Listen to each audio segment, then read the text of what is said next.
मेरे सम्मानित दर्शकगण, श्रोतागण और मेरे अन्य सम्मानित व्यक्तिगत जो हमारे वीडियोज़ को देखते हैं, पसंद करते हैं, इसमें एक नाम और मैं शामिल कर रहा हूँ।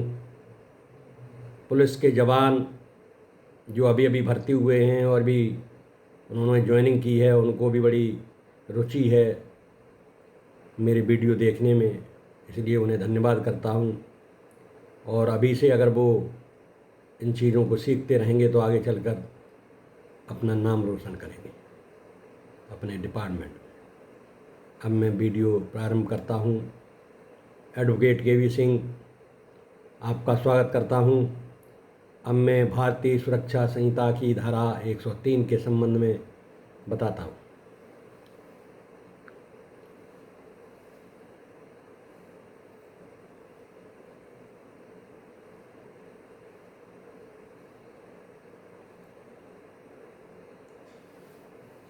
भारतीय नागरिक सुरक्षा संहिता की धारा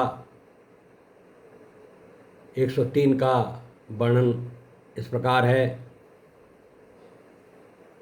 यह अधिनियम वास्तव में 2023 में पारित हुआ है।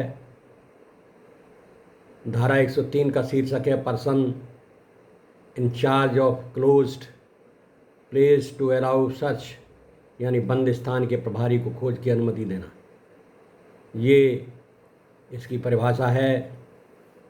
एक से धारा 103 BNSS का संक्षिप्त विवरण। धारा 103 की उपधाराएं इस प्रकार हैं। नंबर 1, जब ऐसा स्थान हो जिसे इस अध्याय खोज जांच से संबंधित के अंतर्गत खोज या निरीक्षण के लिए माना गया हो और बंद हो, तो उस स्थान में रहने वाला या उस स्थान का प्रभारी व्यक्ति उस स्थान में प्रवेश करने या उसमें खोज जांच कराने के लिए अधिकारी या अन्य व्यक्ति द्वारा वारंट दिखाए जाने पर उसे स्वतंत्र मार्ग देने और सुनिश्चित सहयोग देने के लिए बाध्य होगा। नंबर 2 इसका पॉइंट है, यदि इस जगह में प्रवेश ऐसा नहीं हो सकता तो अधिकारी या अन्य व्यक्ति उस स्थिति में धारा 44(2) की व्यवस्था के अनुसार आगे बढ़ सकते हैं। नंबर 3, यदि बंद स्थान में ऐसा व्यक्ति हो जिसे उचित संदेह हो कि उसने अपने पास से उस स्थान में खोज के लिए प्रयोज्य कोई वस्तु छुपा रखी है, तो उस व्यक्ति की वस्तु संबंधी तलाशी ली जा सकती है। तथा यदि कोई व्यक्ति या महिला हो तो तलाशी महिला द्वारा ही ली जाएगी। अगर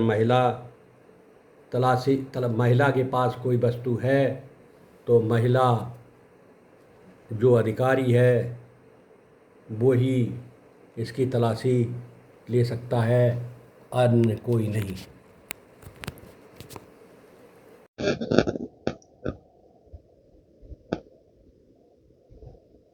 यदि बंद स्थान में ऐसा व्यक्ति जिसे उचित संदेह हो तो उसने अपने पास के उस स्थान में खोज के लिए प्रयोज्य कोई वस्तु छुपा रखी हो, तो उस व्यक्ति की वस्तु संबंधी तलाशी ली जा सकती है।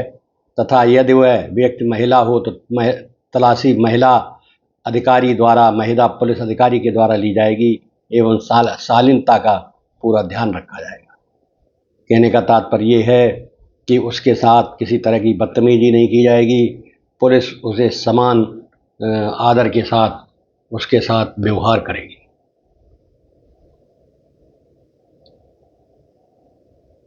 नंबर 4, खोज से पहले अधिकारी या अन्य व्यक्ति को 2 या अधिक स्वतंत्र एवं प्रतिष्ठित उस स्थानीय निवासियों को, यदि वहाँ उपलब्ध नहीं हो तो अन्य स्थानीयता के निवासियों को बुलाना होगा जो वहाँ उपस्थित होकर खोज की गवाही दें। उन्हें लिखित आदेश जारी किया जा सकता है। नंबर 5, खोज उन गवाहों की उपस्थिति में की जाएगी और खोज में जब जो चीज़ें जब्त की जाएं उसका विवरण एवं जहाँ जहाँ से मिली उनको लिखित सूची बनानी होगी जिस पर गवाह हस्ताक्षर करेंगे लेकिन गवाह को स्वतः अदालत में उपस्थित होने की बाध्यता नहीं होगी जब तक विशेष रूप से सम्मन न किया जाए। कहने का तात्पर्य ये है कि गवाह केवल इसलिए डरता है कि उसे अदालत में हाजिर होना होगा, लेकिन इसमें ऐसी बाध्यता नहीं। नंबर 6, उस स्थान के अधिवासी या इसके प्रतिनिधि को हर स्थिति में खोज के दौरान उपस्थित रहने की अनुमति होगी और उस सूची की प्रति जिसे गवाहों ने हस्ताक्षर की होगी उसे उस अधिवासी या उसके प्रतिनिधि को दी जानी होगी। नंबर 7, जब किसी व्यक्ति की तलाशी ली जाए उपधारा 3 के अंतर्गत तो जो चीज़ें जब्त की जाएं उनकी सूची बनाई जाएगी और उसकी एक प्रति उस व्यक्ति को दी जाएगी। नंबर 8, यदि कोई व्यक्ति लिखित आदेश द्वारा बुलाए जाने पर बिना उचित कारण उपस्थित होकर गवाही देने या खोज को गवाह बनने से इनकार करता है तो उसे भारतीय न्याय संहिता 20 और 23 की धारा 222 के अंतर्गत अपराध माना जाएगा। अब मैं आपको धारा 103 के जो तत्व हैं वो आपको पढ़कर सुनाता हूँ। धारा 103 के मुख्य तत्व एलिमेंट्स निम्नलिखित हैं। नंबर 1, प्राधिकृत स्थान। इस धारा के तहत वह स्थान जिससे इस अध्याय के अंतर्गत खोज या निरीक्षण हो सकती है एवं जो बंद है।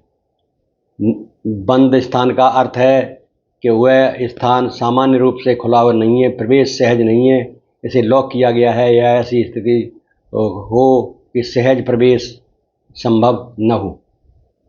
यह ध्यान देना होगा कि यह धारा केवल उन स्थानों पर लागू है जो इस अध्याय के अंतर्गत खोज या निरीक्षण के लिए आयत हैं, लायबल हैं। नंबर 2, प्रभारी अधिवासी की बाध्यता।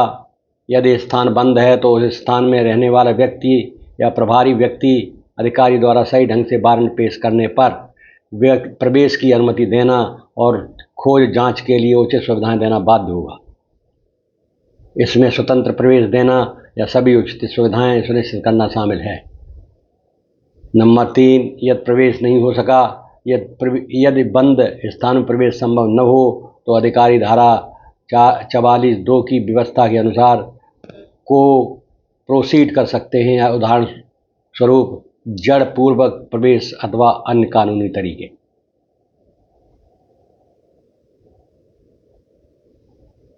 नंबर 4, व्यक्ति की तलाशी संभावना। यदि स्थान में ऐसे व्यक्ति के होने का उचित संदेह हो कि उसने अपने पास उस वस्तु को छुपा रखा है, उसकी तलाशी हो रही है तो उसकी तलाशी ली जा सकती है। यदि वह महिला हो तो तलाशी महिला द्वारा ही की जानी चाहिए। शालीनता का विशेष ध्यान रखना चाहिए। गवाहों की उपस्थिति। खोज प्रारंभ करने से पहले अधिकारी को 2 या 2 से अधिक स्वतंत्र एवं प्रतिष्ठित स्थानीय निवासियों को बुलाना होगा ताकि वे गवाह बन सकें। उन्हें लिखित रूप में बुलाया जा सकता है। नंबर 6, सूची बनाना, हस्ताक्षर या प्रति-हस्ताक्षर देना। खोज के दौरान जिन जिन चीज़ों को जब्त किया गया है उसकी सूची बनानी होगी। गवाहों द्वारा हस्ताक्षर कराने होंगे।